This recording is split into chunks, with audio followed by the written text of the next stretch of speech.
प्रिय दर्शकों, नमस्कार।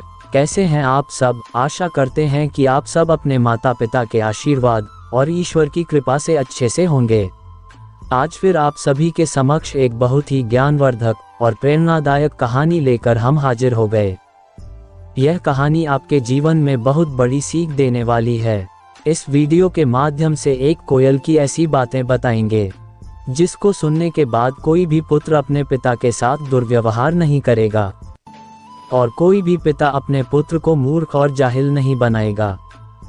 इस कहानी के माध्यम से बताएंगे कि एक पढ़ा लिखा पुत्र अपने पिता के साथ कैसे गंदे गंदे दुर्व्यवहार, मारपीट और लड़ाई झगड़े करता है। प्लीज वीडियो को पूरा अंत तक जरूर देखें। यदि आप अंत तक वीडियो को पूरा देखते हैं तो आपको पूरी बातें समझ में आ जाएगी और आप अपने जीवन में बहुत ही महान व्यक्ति कहलाएंगे। प्रिय मित्रों, जो भी मेहमान दर्शक बंधु हमारे चैनल पर नए जुड़े हैं, उनसे छोटी सी रिक्वेस्ट है, प्लीज हमारे वीडियो को लाइक और चैनल को सब्सक्राइब जरूर कर लीजिए। प्रिय दर्शकों, कोई भी कहानी झूठी या मन गढ़ंत नहीं होती। मन गढ़ंत तो मनुष्य का विचार होता है। मित्रों, हर कहानी के पीछे कोई ना कोई राज छुपी होती है और जब भी कोई कहानी सुने तो पूरी कहानी सुने। अधूरी सुनने से बात भी अधूरी समझ में आती है। किसी भी कहानी को सुनने के बाद यदि आप उस कहानी को अपने जीवन में उतारेंगे तो अपने जीवन में बहुत कुछ सीख सकते हैं। अब कहानी यहाँ से प्रारंभ होती है। किसी जंगल में कोयल का एक जोड़ा रहा करता था। दोनों पति और पत्नी अपना दाम्पत्य जीवन बहुत ही हंसी खुशी उसी जंगल में बिता रहे थे। दोनों का दाम्पत्य जीवन बहुत हंसी खुशी कट रहा था। उसी जंगल में बहुत सारे पशु और पक्षी भी रहा करते थे। कुछ समय बीत जाने के बाद कोयल गर्भ धारण कर लेती है और गर्भवती हो जाती है। जब अंडे देने का समय आया तब कोयल से कहती है, स्वामी, अब हमें अंडे देने के समय आ गए हैं और हम अपने पुत्र को जन्म देने वाली हैं। इतना सुनने के बाद कोयल अपनी पत्नी से कहता है, इसके लिए हम तुम्हें सुरक्षित स्थान चयनित कर देंगे।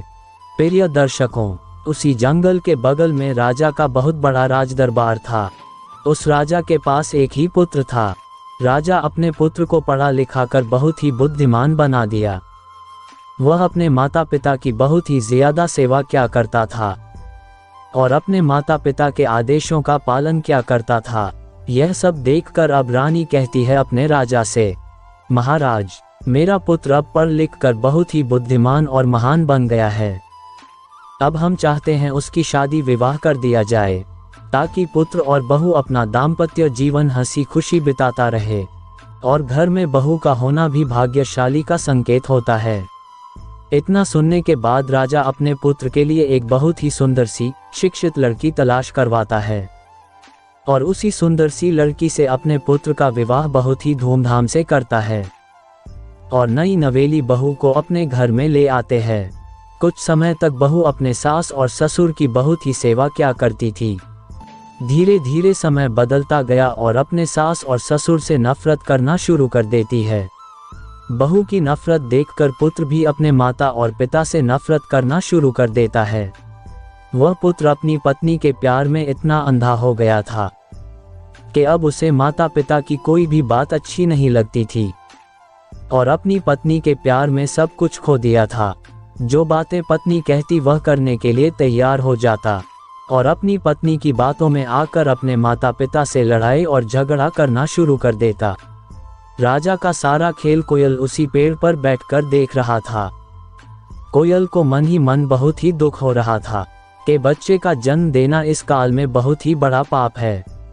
कुछ समय बीत जाने के बाद राजा का पुत्र कहता है, पिताजी, अब हमें राज्य संभालने दो, हमें दूसरे राज्य से बदला लेना है। इतना सुनने के बाद राजा कहता है, तुम्हें राज संभालने की कोई आवश्यकता नहीं है, हम तुम्हारे लिए कुछ और सोच रखे हैं।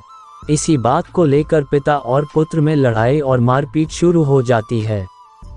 राजा का सारा खेल वह कोयल उसी पेड़ पर बैठकर देख रहा था। कुछ समय बीत जाने के बाद फिर राजा का पुत्र अपने पिता से कहता है, पिताजी, आप मुझे राज्य संभालने दें। आपने मुझे क्यों पढ़ाया लिखाया? मैं मूर्ख नहीं हूँ, मैं बहुत ही बुद्धिमान और एक अच्छा पढ़ा लिखा आपका पुत्र हूँ। राजा अपने पुत्र की बातों को नहीं माना। इसी बात को लेकर फिर पिता और पुत्र में लड़ाई और झगड़े होना शुरू हो गए। यह सारी बातें कोयल वृक्ष के डाल पर बैठकर देख रहा था। उसका पिता बुढ़ापे को पहुंच चुका था। पिता को चोट लगने के कारण पिता की तबीयत और बिगड़ती चली गई। पुत्र इतना दुष्ट बन चुका था कि अपने पिता का इलाज भी नहीं करवाता। चोट लगने और इलाज न कराने के कारण उसके पिता की मृत्यु हो जाती है। यह सारा खेल कोयल उसी वृक्ष के डाल पर बैठकर देख रहा था। वह पुत्र इतना दुष्ट था कि अपने पिता का अंतिम दाह संस्कार भी नहीं किया। घर के बगल के झाड़ी में जाकर गड्ढा खोदा और डाल दिया। यह सारी बातों को किसी पड़ोस तक भी भनक नहीं लगने दिया। यह सारा खेल कोयल वृक्ष के डाल पर बैठकर देख रहा था। प्रिय दर्शकों, उसके बाद पुत्र राज्य संभालता है और दूसरे राजा से युद्ध करने के लिए तैयार हो गया। उसी युद्ध में राजा का पुत्र भी मारा गया। यह सारा खेल देखकर कोयल बहुत ही ज्यादा उदास और दुखी रहने लगा। सोचने लगा कि पुत्र को जन्म देना ही नहीं चाहिए। कोयल कहता है अपनी पत्नी से, जो पुत्र अपने माता पिता की सेवा न करें, ऐसे पुत्रों को जन्म देने से महापाप होगा। प्रिय मित्रों, संसार में कोई भी माता पिता ऐसा नहीं चाहता है कि उसका बच्चा मूर्ख रहे। आज भी बहुत से पुत्र अपनी पत्नी के कहने पर अपनी पत्नी के प्यार में अपने माता पिता को ठुकरा देते हैं और उनको वृद्ध आश्रम में छोड़ देते हैं और अपने माता पिता की सेवा नहीं करते हैं। ये भी नहीं सोचते कि माता पिता भगवान के रूप होते हैं और इस बात को भूल जाते हैं कि उसी माता पिता ने हमें जन्म दिया। और माँ की ममता ऐसी ममता होती है कि अपने भूखे प्यासे रहकर कठिनाई पर कठिनाई झेलकर अपने बच्चे को खिला पिला के और पाल पोस कर जवान कर देती है। फिर वही पुत्र अपने माता पिता को घर से निकाल देता है। मित्रों, अब कोयल की पत्नी अपने पति से कहती है, स्वामी, अंडे देने के लिए कोई सुरक्षित स्थान तो देखिए। ये सुनकर कोयल अपनी पत्नी से कहता है, प्रिय, अंडे देने की कोई आवश्यकता नहीं, मुझे बच्चे नहीं चाहिए। सभी बच्चे नाफरमान निकलते हैं जो अपने माता और पिता की सेवा करना नहीं जानते। मुझे ऐसे पुत्रों की आवश्यकता नहीं है जो अपने माता पिता की सेवा ना करे। जाओ किसी तालाब में जाकर तुम अपने बच्चे को जन्म दे दो।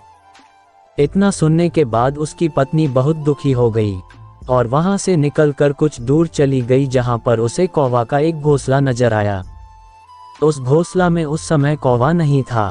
कोयल ने कौवे के अंडे को बाहर निकाल कर फेंक दी और अपना अंडा वहां पर जाकर रख दी और किसी दूसरे पेड़ पर जाकर बैठ गई। जब कौवा वापस आया तो कौवा को पता नहीं चला यह मेरा अंडा है या कोयल का। संडे को सेवने का काम कौवा करने लगा। फिर वह कोयल अपने पति के पास चली गई तो उसका पति पूछता है, तुमने उस अंडे को क्या किया? तो कोयल की पत्नी कहती है कि हम उस अंडे को किसी तालाब में जाकर डाल दिए।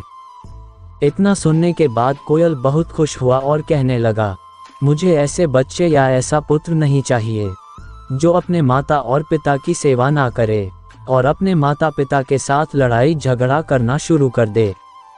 मित्रों, कुछ समय बीत जाने के बाद उस अंडे से जब बच्चे निकलते हैं तो कौवा को लगता है कि यह मेरा ही बच्चा है। मेरे प्यारे दर्शकों, इस कहानी के माध्यम से हम यह बताने का प्रयास किया कि मनुष्य को अपने माता पिता के साथ कैसा व्यवहार करना चाहिए। यह सारी बातें हमने आपको इस कहानी के माध्यम से बताया। तो इस वीडियो के माध्यम से बताई गई कहानी आप सभी को कैसा लगा और इस कहानी से क्या सीखने को मिला, प्लीज़ कमेंट करके बताएं और हमारे चैनल को सब्सक्राइब कर लीजिए। फिर मिलते हैं दूसरा वीडियो के साथ। धन्यवाद।